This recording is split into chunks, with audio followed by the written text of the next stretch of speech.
த Bermuda triangle. இந்த உலகத்தோட most mysterious places அப்படின்னு எடுக்கும்போது இந்த பெர்முடா ட்ரையாங்கிள் ஒரு காலத்துக்கு முன்னாடி இருந்துச்சு. பட் இப்போ அது கண்டிப்பாக கிடையாது. அதுக்கான காரணம் என்ன அப்படின்றத நான் பின்னாடி சொல்கிறேன். ஸோ ஒரு காலத்துக்கு முன்னாடி இது ரொம்ப சஸ்பீசியஸான ஒரு மிஸ்ட்ரியான பிளேஸாக கருதப்பட்டுச்சு. அதுக்கான காரணம் இங்கே போகக்கூடிய பல கப்பல்களும் சரி, பல விமானங்களும் சரி மர்மமான முறையில் காணாமல் போகுது. பொதுவாக ஒரு இடத்துல கப்பல் ஆக்சிடென்ட் ஆகுது, விமானம் ஆக்சிடென்ட் ஆகுது அப்படின்னா அது எதிர்ச்சியாக நடக்கக்கூடிய விஷயம். அண்ட் அந்த இடத்துல அதுக்கான துகள்கள், அது ஆக்சிடென்ட் ஆனதுக்கான தடயங்கள் அப்படின்றது கிடைக்கும்.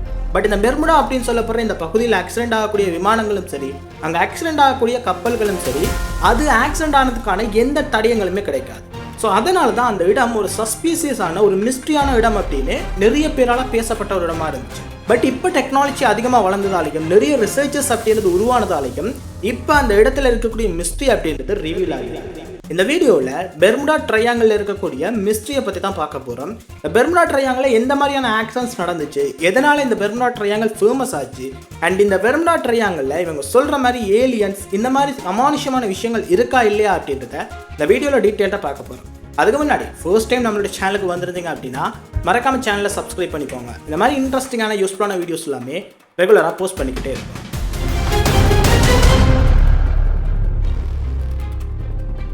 1945 அமெரிக்காவோட கடற்படையில் இருக்கக்கூடிய 4 பேர் அண்ட் அவங்களோட கேப்டன் அப்படின்னு சொல்லி 5 பேர் அவங்க கிட்ட இந்த ஃப்ளைட்டை எடுத்துக்கிட்டு அவங்க பயிற்சி பண்றதுக்காக மேலே போயிருக்காங்க. இந்த மாதிரி பயிற்சி எடுக்கிறதுக்கு போனவங்க சரியா 90 நிமிஷங்கள் கழிச்சு கிரவுண்ட் கண்ட்ரோலுக்கு கால் பண்ணி எங்களோட காம்பஸ் ஒர்க் பண்ணல, நாங்க எங்க இருக்கோம் அப்படின்றது நம்மளுக்கு தெரியல, இந்த இடம் சுத்தி அப்படியே கடலா இருக்கு, இது எந்த இடம் அப்படின்றது எங்களால ஐடென்டிஃபையே பண்ண முடியல, எதனால காம்பஸ் ஒர்க் பண்ணல அப்படின்னு யாருக்குமே தெரியல, 5 பேரோட காம்பஸுமே மிஸ்லீட் ஆயிட்டு இருக்கு, யாராலையுமே கரெக்டான இடத்தை கண்டுபிடிக்க முடியல அப்படின்னு சொல்லியிருக்காங்க. இப்படி சொன்ன உடனே அவங்களோட கோல் அப்படின்றது கட் ஆகுது. அதுக்கப்புறமா கிரவுண்ட் கண்ட்ரோல்ல இருந்து அவங்கள கண்டாக்ட் பண்றதுக்குமே ட்ரை பண்ணியிருக்காங்க. அந்த இடத்துல அவங்களால கண்டாக்டே பண்ண முடியல. சரியா அது நடந்து ஒரு சில மணி நேரத்துக்கு அப்புறமா அவங்களோட அத்தனை பேரோட ஃப்ளைட்டுமே காணாம போகுது. அவங்க எங்க போனாங்க, என்ன ஆனாங்க அப்படின்றது யாருக்குமே தெரியாது. இவங்க லாஸ்டா சொல்லும் போது நாங்க புளோரிடாவில் லேண்ட் பண்றதுக்காக ட்ரை பண்றோம், பட் எங்களுக்கு ஃப்ளோரிடா எங்கே இருக்குது அப்படின்றத ஐடென்டிஃபையே பண்ண முடியல, ஏன்னா எங்களோட காம்பஸ் அப்படின்றது ஒர்க் பண்ணல. 1945 அப்படின்னும் போது அங்கே காம்பஸ் தான் மெயினான ஒரு பார்ட்டாக இருந்திருக்கும். ஸோ அந்த அளவில் டெக்னாலஜி பெருசாக வளராத காலகட்டத்தில் இந்த காம்பஸ் இல்லை அப்படின்னா ஃப்ளைட்டை லேண்ட் பண்ணுறது அப்படின்றது சாத்தியமே இல்லாத விஷயம். ஸோ அதனால் இவங்க எங்கேயாவது ஆக்சிடென்ட் ஆகியிருக்கலாம், வழி தவறி போயிருக்கலாம் அப்படின்னு பல ரிசர்ச்சஸ் அப்படின்றது நடந்தது, பல தேடுமான பணிகள் அப்படின்றது நடந்துச்சு. பட் ஃபைனலி இவங்க என்ன ஆனாங்க, எங்கே போனாங்க அப்படின்றது கடைசி வரைக்கும் தெரியல. பட் ஒரே ஒரு விஷயத்தை மட்டும் கண்டுபிடிக்கிறாங்க. இவங்க லாஸ்ட்டாக அவங்களுக்கு கோல் பண்ண இடம் அப்படின்றது 1872 மோரிஸ் சொலஸ்ட் அப்படின்றவங்க நியூயார்க்ல இருந்து இத்தாலி போகிறதுக்காக பெர்முடா ஊராக அவங்களோட கப்பல் பயணத்தை ஸ்டார்ட் பண்ணுறாங்க. ஸ்டார்ட் பண்ணி சரியா பெர்முடாவை அடையும் போது இவங்களோட கப்பலோட தொடர்புகள் அப்படின்றது துண்டிக்கப்படுது. இவங்க எங்க போனாங்க அப்படின்றது தெரியல. இவங்களோட கப்பல் அப்படியே டிசப்பியர் ஆகுது. அதுக்கப்புறமா ஒரு மாசம் கழிச்சதுக்கு அப்புறமா இவங்களோட கப்பலை அதே பெர்முடா பகுதியில் ஒரு சில கப்பல் கண்டுபிடிக்குது. அப்படி கண்டுபிடிக்கும் போது அந்த கப்பல்ல இருந்த பொருட்கள் அத்தனையுமே அப்படியே இருக்கு. ஸோ இதனால ஒரு விஷயத்தை கன்ஃபார்ம் பண்றாங்க, அந்த கப்பல் எந்த விதத்துலையுமே கொள்ளை அடிக்கிறதுக்காக காணாம போகல அப்படின்னு. ஸோ இப்படி இருக்கும்போது இந்த கப்பலில் இருந்தவங்க என்ன ஆனாங்க அப்படின்றது யாராலையுமே கண்டுபிடிக்க முடியல. அவங்களோட பாடியோட எச்சங்கள் கூட எங்கேயுமே கிடைக்கல. அவங்க மூழ்கிட்டாங்களா இல்லை அவங்க ஏதாவது அமானுஷ்யமான முறையில் காணாம போனாங்களா அப்படின்னு யாருக்குமே தெரியாது. அண்ட் இதை தாண்டி கிறிஸ்டோபர் கொலம்பர் கூட இந்த பெர்முடா ட்ரையாங்கிளை பற்றி ஒரு விஷயத்தை சொல்லியிருக்காரு. அவரோட புக்கில் 1492 அவர் பெர்முடாவை தாண்டி டிராவல் பண்ணிட்டு இருக்கும்போது சரியா இந்த பெர்முடா பகுதிகளில் அவரோட கப்பல் செயலிழந்ததாகவும் அதுக்கப்புறமா ரொம்ப கஷ்டப்பட்டு அந்த இடத்தை விட்டு அவர் வெளியேறினதாகவும் அவரோட புக்கில் எழுதப்பட்டிருக்கு. இப்படி நிறைய டிசப்பியரிங்ஸ் அப்படின்றது நடந்திருக்கு. நிறைய பேர் மர்மமான முறையில் காணாமலுமே போயிருக்கு. அண்ட் இதை தாண்டி நிறைய பேர் இந்த இடத்துக்கு போய் உயிரோட திரும்பி வந்து இந்த இடம் ஒரு அமானுஷ்யமான இடமா இருக்கு, இதில் நான் எக்ஸ்பெக்ட் பண்ணுறதை விட ஒரு அன்எக்ஸ்பெக்டான பல விஷயங்கள் நடந்துச்சு அப்படின்னு பல இடங்களில் நிரூபிச்சிருக்காங்க. அப்படி உயிரோட வந்தவர் தான் புரூஸ் ஜான். இவரை பொறுத்த வரைக்கும் பஹாமாஸ்ல இருந்து புளோரிடாவுக்கு அடிக்கடி ஃப்ளைட்ல டிராவல் பண்ணக்கூடிய ஒரு போர்ட். சாதாரணமாக இவர் ஃப்ளைட்ல டிராவல் பண்ணுறதுக்கு மேக்ஸிமம் 1.5 hour அப்படின்றது எடுக்கும். இது சாலிடாக எடுக்கும் அப்படின்னு சொல்லியிருக்காரு. பட் இவர் ஒரு தடவை பெர்முடா ஊடாக கிட்டத்தட்ட 10,000 அடி உயரத்தில் டிராவல் பண்ணிட்டு இருக்கும்போது இவர் 45 நிமிஷத்துலேயே பஹாமாஸ்ல இருந்து புளோரிடாவை அடைஞ்சிருக்காரு அப்படின்னு சொல்றாங்க.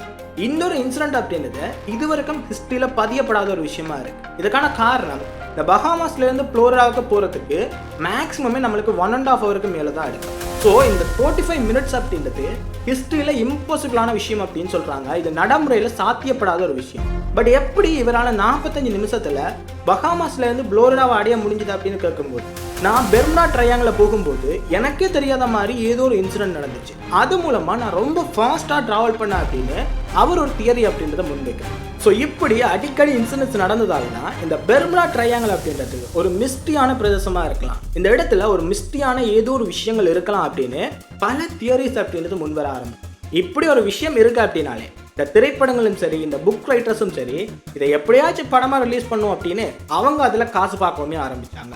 இதை பேஸ் பண்ணி நிறைய புக்ஸ் அப்படின்றது ரிலீஸ் ஆச்சு. அண்ட் அது கூட இதை பேஸ் பண்ணி நிறைய திரைப்படங்களுமே ரிலீஸ் ஆச்சு. இந்த மாதிரி இந்த பெர்முடா ட்ரையாங்கில் ரொம்ப மிஸ்ட்ரியான ஒரு பிளேஸ், இதில் அதிகமான அமானுஷ்யமான விஷயங்கள் நடக்குது அப்படின்றத நிறைய மக்கள்கிட்ட ஒரு கியூரியாசிட்டியை உருவாக்கின ஒரு விஷயம் தான் இந்த திரைப்படங்கள் அப்படின்றது. இந்த திரைப்படங்களை பார்க்கும்போது நிறைய பேர் உண்மையிலேயே பெர்முடாவில் ஒரு சில முக்கியமான விஷயங்கள் நடக்குது, இங்கே அமானுஷ்யமான விஷயங்கள் நடக்குது அப்படின்னு ஸ்ட்ராங்காக நம்ப ஆரம்பித்தாங்க. பட் அதுக்கப்புறமா நிறைய சயின்டிஸ்ட் அப்படின்றது ரிசர்ச் பண்ணி இங்கே என்னதான் நடக்குது, உண்மையிலேயே இங்கே வரக்கூடிய கப்பல்கள் எங்கே போகுது, என்ன காரணத்துக்காக இங்கே இருக்கக்கூடிய கப்பல்களும் சரி, இங்கே பறக்கக்கூடிய விமானங்களும் சரி மர்மமான முறையில் டிஸப்பியர் ஆகுது அப்படின்னு பல ரிசர்ச் அப்படின்றத பண்ணாங்க. ஃபைனலாக அந்த ரிசர்ச்சோட முடிவில் இங்கே என்ன இருக்குது அப்படின்றத இவங்க இந்த ரிசர்ச் ஸ்டார்ட் பண்ணும்போது இந்த பெர்முடாவை சுற்றி இருந்த 2 முக்கியமான விஷயங்கள். ஒன்று, இந்த இடத்துல ஏலியன்களோட நடமாட்டம் இருக்கலாம். ஏலியன்கள் இந்த இடத்துல இருக்கிறதால தான் இந்த இடத்துக்கு போகக்கூடிய கப்பல்களும் சரி, விமானங்களும் சரி மர்மமான முறையில் காணாமல் போகுது அப்படின்னு ஒரு தியரி. அண்ட் 2வது, இந்த இடத்துல அமானுஷ்யமான ஏதோ ஒரு விஷயம் அப்படின்றது இருக்கலாம். சாத்தான்கள் இங்கே வாழக்கூடிய இடமா இருக்கலாம். அதனால தான் அங்கே போகக்கூடிய மக்களும் சரி, அங்கே போகக்கூடிய மனிதர்களும் மர்மமான முறையில் காணாமல் போகிறாங்க. பட் அங்கே இருக்கக்கூடிய உபகரணங்களும் சரி, போகக்கூடிய கப்பல்களும் இந்த மனிதர்களை விட்டுட்டு அவங்க தனியாக போகுது அப்படின்ற மாதிரி ஒரு தியரி அப்படின்றத முன்வைச்சாங்க. ஸோ இந்த மாதிரி மாறி மாறி தியரிஸ் அப்படின்றத முன்வைக்கும் போது இதோட ரிசர்ச் அப்படின்றது ஒரு ஷாக்கிங்கான ரிசல்ட்ஸ் அப்படின்றத கொடுத்தது. இந்த பெர்முடா ட்ரையாங்கிளை டீப்பாக ரிசர்ச் பண்ண பல சயின்டிஸ்ட் முன்வைச்ச முக்கியமான 3 விஷயங்கள் அப்படின்றது. ஃபர்ஸ்ட், ஹியூமன் எரர், அதாவது மனித எரரால் தான் இந்த இன்சிடென்ட்ஸ் எல்லாமே நடந்திருக்கு. இது ஜஸ்ட் கோஇன்சிடென்ட்டாக நடந்த விஷயங்கள் தான். ஒரே இடத்த நம்ம ஃபோக்கஸ் பண்ணி பார்க்கறதால தான் இந்த மாதிரியான ஒரு பெர்முடா ட்ரையாங்கிள் இது ஒரு மிஸ்டியான பிரதேசம் அப்படின்றது நிறைய பேரோட கற்பனையாக உருவாக்கியிருக்கு அப்படின்னு சொல்கிறாங்க. அண்ட் 2வது, சயின்ஸ் பேஸ்டான விஷயங்கள். இந்த இடத்துல மட்டும் சயின்ஸ் ரீதியாக ஒரு சில மாற்றங்கள் அப்படின்றது இருக்குது. பூமியோட மற்ற கடற்பகுதிகளை ஒப்பிடும்போது இந்த இடத்துல சயின்ஸ் ரீதியாக ஒரு சில மாற்றங்கள் அப்படின்றது இருக்குது அப்படின்னு. அண்ட் 3வது, இதோட காலநிலை. நீங்கள் மற்ற இடங்களோட ஒப்பிடும்போது பெர்முடா பகுதிகளில் காலநிலை அப்படின்றது டிஃப்ரெண்ட்டாக இருக்குது. ஸோ இதுக்குமே ஒரு முக்கியமான காரணமாக இருக்கலாம் அப்படின்னு இந்த 3 ரீசன்ஸை ஃபர்ஸ்ட்டு முன்வைக்கிறாங்க. இதை ப்ரூவ் பண்ணுறதுக்குமே ஒரு சில முக்கியமான தியரிஸ் அப்படின்றத முன்வைக்கிறாங்க. ஃபர்ஸ்ட்டு, இந்த விமானங்களுக்கும் சரி, கப்பல்களுக்கும் சரி இந்த காம்பஸ் ஒர்க் ஆகாமல் போகிறதுக்கு முக்கியமான காரணம் பூமியை பொறுத்த வரைக்கும் 2 நார்த் அப்படின்றது. அதாவது காம்பஸ் காட்டக்கூடிய நோர்த், அதை மேக்னெட்டிக் நார்த் அப்படின்னு சொல்லுவாங்க. அண்ட் இன்னொன்று ஜியோகிராஃபிக் நார்த், அதாவது பூமியோட சுழற்சியை வச்சு அதோட நார்த்தை டிசைட் பண்ணுது. ஸோ இப்படி விலகி இருக்கக்கூடிய நார்த் 2மே ஒரே நேர்கோட்டில் சந்திக்கும் போது அந்த இடத்துல காம்பஸ் கரெக்டாக ஒர்க் ஆகுது அப்படின்னு ஒரு முக்கியமான விஷயத்தை முன்வைக்கிறாங்க. அண்ட் அதே நேரத்தில் இந்த பெர்முடா ட்ரையாங்கிள் பகுதியை பொறுத்த வரைக்கும் இந்த நிலை அப்படின்றது அடிக்கடி நடந்துக்கிட்டே இருக்கு. அதாவது மேக்னெட்டிக் நார்த்தும் ஜியோகிராஃபிக் நார்த்துமே ஒரே நேர்கோட்டில் சந்திக்கும். இது அடிக்கடி நடக்கிற ஒரு விஷயம் அப்படின்றதால இந்த இடத்துல போகக்கூடிய அதிகமான கப்பல்களும் சரி, அதிகமான விமானங்களும் சரி அவங்களோட காம்பஸ் அப்படின்றது கரெக்டாக ஒர்க் ஆகலை அப்படின்னு சொல்லியிருக்காங்க. ஸோ இது மூலமாக இந்த இடத்துல எந்த அமானுஷ்யங்களுமே கிடையாது, இது சயின்ஸ் ரீதியாக நடக்கக்கூடிய ஒரு இன்சிடென்ட்ஸ் அப்படின்னு சொல்லியிருக்காங்க. அண்ட் இதை தாண்டி 2வது ப்ரூஃப் என்ன சொல்கிறாங்க அப்படின்னு, இந்த பெர்முடா ட்ரையாங்கிள் அப்படின்னு சொல்லப்படுற பகுதியில் மெதேன் ஹைட்ரேட் அப்படின்னு சொல்லப்படுற ஒரு வாயு. இந்த வாயு மற்ற இடங்களோட ஒப்பிடும்போது இந்த இடத்துல நீரில் கலந்து அதிகமாகவே காணப்படுது. அதனால் ஒரு சில டைமில் இது அதிகமான வாயு குமிழிகள் அப்படின்றத வெளியே விடுது. அண்ட் ஒரு சில டைமில் இது வாயுவை உள்நோக்கி இழுக்குது அப்படின்னு சொல்கிறேன். இந்த மாதிரி வேக்யூம் பண்ணுறது அப்படின்றது சாதாரண ஸ்பீட் அப்படின்றது கிடையாது. கிட்டத்தட்ட 173 km/h அப்படின்ற ஸ்பீடில் இது வேக்யூம் பண்ணும் அப்படின்னு சொல்கிறாங்க. இப்படி வேக்யூம் பண்ணுறதால தான் அந்த இடத்துல போகக்கூடிய ஃப்ளைட்டும் சரி, அந்த இடத்துல போகக்கூடிய கப்பல்களும் மர்மமான முறையில் கடலுக்கு அடியில் புதையுது அப்படின்னு சொல்கிறாங்க. இதுக்குமே சயின்ஸ் பேஸ்டாக நடக்கக்கூடிய ஒரு விஷயம் அப்படின்றத திட்டவட்டமாக ப்ரூவ் பண்ணுறாங்க.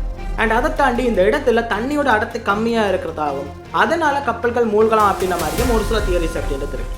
அண்ட் இதை தாண்டி காலநிலை அப்படின்னு வரும்போது காலநிலை அப்படின்றது இந்த இடத்துல ரொம்ப மோசமாக இருக்குது அப்படின்னா இந்த இடத்துல அடிக்கடி புயல், சூறாவளி மாதிரியான விஷயங்கள் அடிக்கடி இருந்துக்கிட்டே இருக்கு.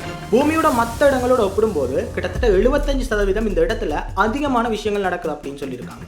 ஸோ அதனாலேயுமே இங்கே போகக்கூடிய கப்பல்களும் சரி, இங்கே போகக்கூடிய உயிரினங்களும் சரி, விமானங்களும் சரி மர்மமான முறையில் காணாமல் போகிற மாதிரி நம்மளுக்கு தோற்றலாம். இதுக்கான காரணம் அந்த இடத்துல சூறாவளியோ இல்லை ஒரு புயல்லையோ இந்த விமானங்கள் மாட்டி அது மூலமாக அது சிதைவடைஞ்சிருக்கலாம் அப்படின்ற மாதிரி ஒரு கூற்று அப்படின்றத முன்வைக்கிறேன். இந்த இடத்தை பொறுத்த வரைக்கும் சயின்ஸ் ரீதியாக நிறைய ப்ராப்ளம் இருக்குது, காலநிலை ரீதியாக நிறைய ப்ராப்ளம்ஸ் இருக்குது. ஸோ இதை மேனேஜ் பண்ணி ஓட்டுறதுக்கு இவங்களுக்கு அதிகமான எக்ஸ்பீரியன்ஸ் அப்படின்றது தெரியும். ஸோ இந்த ரீசன்ஸால் மட்டும்தான் இந்த இடத்துல கப்பல்களும் விமானங்களும் மர்மமான முறையில் காணாமல் போகுது அப்படின்னு சயின்டிஸ்ட் திட்டவட்டமாக சொல்கிறாங்க. அண்ட் இதை தாண்டி மக்கள் சொல்கிற மாதிரி இந்த இடத்துல ஏலியன்களோ இல்லை அமானுஷ்யமான விஷயங்களோ எதுவுமே கிடையாது. இது முழுக்க சயின்ஸ் அண்ட் நேச்சுரலாக இடம்பெறக்கூடிய விஷயங்கள் அப்படின்னு சொல்கிறாங்க. லியோடிஸ் லிஸ்ட் அப்படின்னு சொல்லப்படுற ஒரு கப்பல் நிறுவனம் அவங்களோட ஒவ்வொரு வருடத்துலையுமே எத்தனை கப்பல்கள் ஆக்சிடென்ட் ஆகுது, அது எந்தெந்த பகுதியில் ஆக்சிடென்ட் ஆகுது அப்படின்ற ஒரு சர்வே அப்படின்றத ரிலீஸ் பண்ணுது. ஒரு வருஷத்துக்கு கிட்டத்தட்ட பெர்முடா ட்ரையாங்கிள் பகுதியில் மட்டும் 8700க்கும் மேற்பட்ட கப்பல்கள் அப்படின்றது அந்த இடத்துல ட்ராவல் பண்ணுது. பட் அப்படி ட்ராவல் பண்ணக்கூடிய கப்பல்களில் வெறும் 2 கப்பல் மட்டும்தான் ஆக்சிடென்ட் ஆகுது அப்படின்னு ஒரு ஷாக்கிங்கான ரிசல்ட்ஸ் அப்படின்றத ரிலீஸ் பண்ணுது. ஸோ இது எல்லாத்தையுமே வச்சு பார்க்கும்போது உண்மையிலேயே அவங்க சொல்லக்கூடிய இந்த ஹியூமன் எரர் அண்ட் சயின்ஸ் ரீதியான பிரச்சனை அண்ட் இந்த காலநிலைகள் காரணமாக தான் இந்த மாதிரி ஒரு மிஸ்ட்ரி அப்படின்றது உருவாகுது. அதை இன்னுமே மிஸ்ட்ரியாக மாற்றுறதுக்காக இந்த திரைப்படங்களும் சரி, எழுதப்பட்ட புத்தகங்களும் சரி இன்னுமே மக்களை அதிகமாக கியூரியஸ் பண்ணுது. ஸோ இது மூலமாக இந்த பெர்முடா ட்ரையாங்கில் எந்த விதமான மிஸ்ட்ரியுமே கிடையாது. இந்த இடத்துல சயின்ஸ் ரீதியாகவும் காலநிலைகள் ரீதியாகவும் அதிகமான பிரச்சனைகள் இருக்குது. அதனால தான் இந்த இடத்துக்கு போகக்கூடிய கப்பல்களும் விமானங்களும் மர்மமான முறையில் காணாமல் போகுது அப்படின்னு ஒரு விஷயத்தை கன்ஃபார்மே பண்ணிட்டு. ஸோ அதுக்கப்புறமா இப்போ நீங்கள் டாப் 10 மிஸ்ட்ரியான பிளேசஸ் அப்படின்னு எடுத்துக்கும் போது அதில் இந்த பெர்முடா ட்ரையாங்கிள் அப்படின்றது இருக்காது. ஏன்னா இந்த இடத்துல மிஸ்ட்ரி அப்படின்னு சொல்கிற அளவுக்கு பெரிய எந்த விஷயங்களுமே கிடையாது. 98% மிஸ்ட்ரி அப்படின்றது இந்த இடத்துல சால்வ் ஆகிட்டு அப்படின்னு தான் சொல்லுவேன். ஸோ நான் உங்ககிட்ட ஒரு கொஷின் கேட்குறேன். உங்களுக்கு பெர்முடா ட்ரையாங்கிளை போய் சுற்றி பார்க்கறதுக்கு ஒரு சான்ஸ் கிடைச்சது அப்படின்னு நீங்கள் போவீங்களா இல்லையா? மறக்காமல் கமெண்ட் செக்ஷனில் சொல்லுங்கள். இந்த மாதிரி இன்ட்ரெஸ்டிங்கான வீடியோஸ் எல்லாமே பார்க்குறதுக்கு மறக்காமல் நம்மளோட சேனலை சப்ஸ்கிரைப் பண்ணிக்கோங்க. இந்த வீடியோ பிடிச்சிருக்கு அப்படின்னா லைக்